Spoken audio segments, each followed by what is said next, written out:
What's up, y'all? How y'all doing? Never force a relationship. Never force a connection. You cannot force someone to be in a relationship with you. When you try to force a connection, you are causing yourself emotional pain that you don't need to deal with. When it comes to dealing with rejection, unrequited love, yes, it is painful. It is hard because you found someone that you're attracted to. You admire everything about them, their talents and their gifts, their perfume or cologne, their awesome hairstyle, their unique potential, and you want to be in a relationship with them, but they don't feel the same way about you. You guys aren't energetically compatible and you need to move on. Just because someone doesn't want to be in a relationship with you, hang out with you, or be your friend, it doesn't mean that you're a bad person. It doesn't mean that they're a bad person. You guys just aren't compatible. And you got to deal with it and move on. A lot of the times we know that the situation isn't good for us, but a lot of us learn the hard way, and I had to learn the hard way. Back in the day, I wanted to be with this girl that I had a crush on. I wanted to be with her. She didn't want to be with me. I tried every tactic and every skill to persuade her to change her mind to be with me. And looking back on it, that was a sign of manipulation. That wasn't the right thing to do. And I should have just took the L and moved on. And that's the thing. A lot of the times we've been conditioned to believe that taking an L means taking a loss. But that is false. Taking an L means you're learning from a situation that you experienced and how you can do better next time. That's what taking an L means. It means you're learning. A lot of the times when people get rejected, they can't take no for an answer. They try to persuade the person to change their mind. Like they'll buy them gifts, they'll do stuff for them, dress a certain way, and act a certain way, or do all sorts of things to persuade them to change their mind.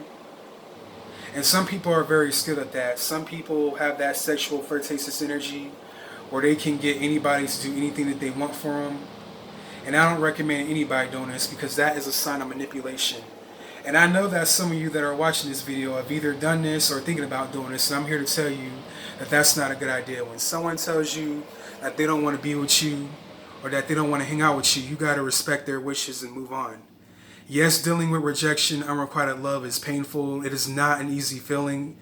It is the hardest feeling for anybody to deal with, but I promise you, you'll eventually get over it and find someone that is worth your time being with and that is going to treat you right and that you're more compatible with. There are tons of people out there that you're compatible with and that are compatible with you, but how are you going to find them when you're too busy trying to force a connection that is not meant to be? You cannot force someone to be there, to be in a relationship with you. You cannot force something. You cannot force, if something doesn't want to be kept, you cannot force it to happen. A lot of times we learn this the hard way by trying to force it anyway. We know that the person isn't feeling us. We know that the situation isn't going to work, but we like to go after it anyway because we think that we can get it.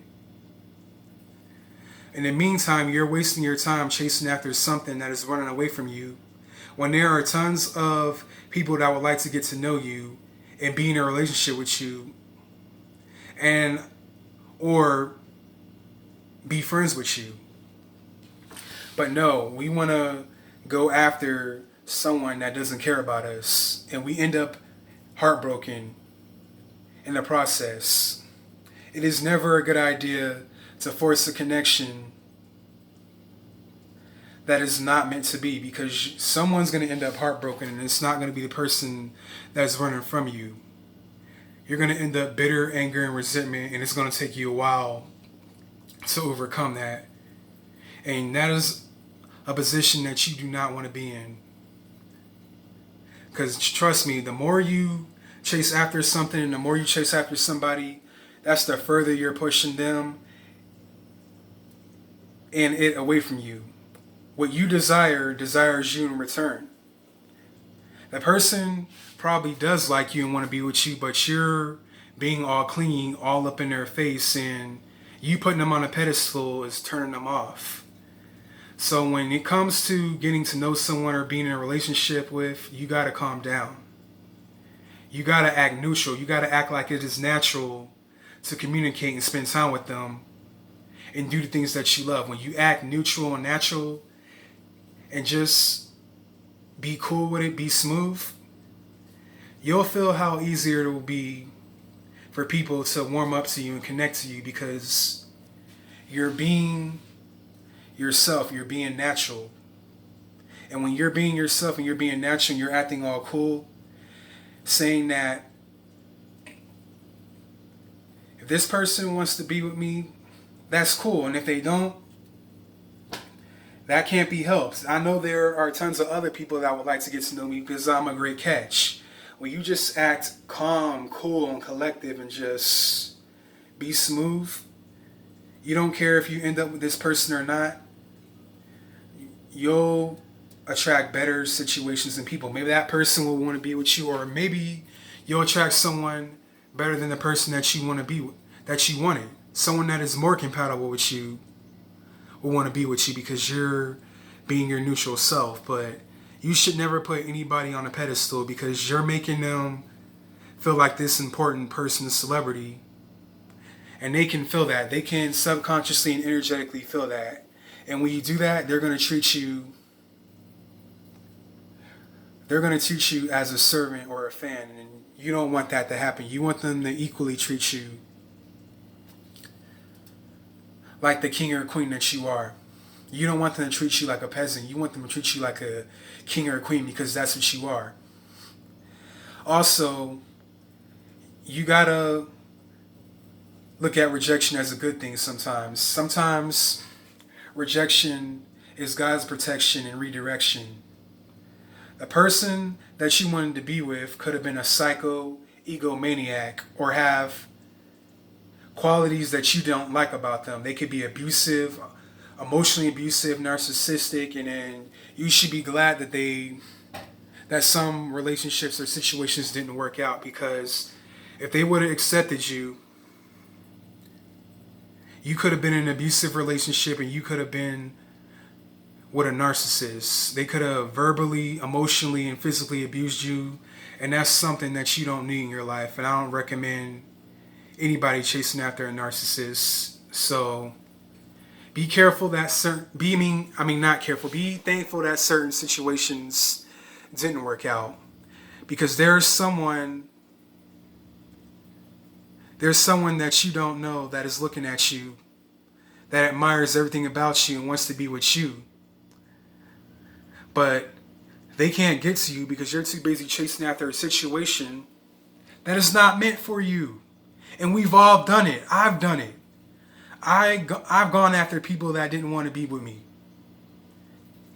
I learned it the hard way that I should have just left it alone and moved on. But sometimes our ego and our emotions push us to go after it anyway when we know that it's bad for us. The ego wants what it wants, and sometimes it won't take no for an answer, but that's how we end up getting hurt. Usually we learn the toughest lessons, and we usually learn it the hard way, but sometimes it's hard to accept rejection. But just know that there's someone out there that is for you. There's someone out there for everyone that is better suited for you. And it might not feel like it now, but you'll find this person. Just focus on loving yourself, doing things that you love doing, spending time with your family, your friends. Go outside in the nature, meditate, eat healthy. Listen to your favorite song. And I promise you, when you focus on being happy and free, that one special person that is right for you will come into your life, and you guys will be happy together. You'll go on dates, you'll take walks on beach, go on picnics, and possibly get married and have kids. Now, would you rather be with someone that is compatible with you and wants to be with you and treat you like a king or queen, or would you rather keep chasing someone that doesn't care about you and that treats you like shit? The first one. Choose people that choose you, and you'll be happier in the long run. I hope you enjoyed this video. If you like this video, please like, share, and subscribe. And hit the notification bell so you don't miss out on future uploads. I'll catch you guys in the next video. Peace.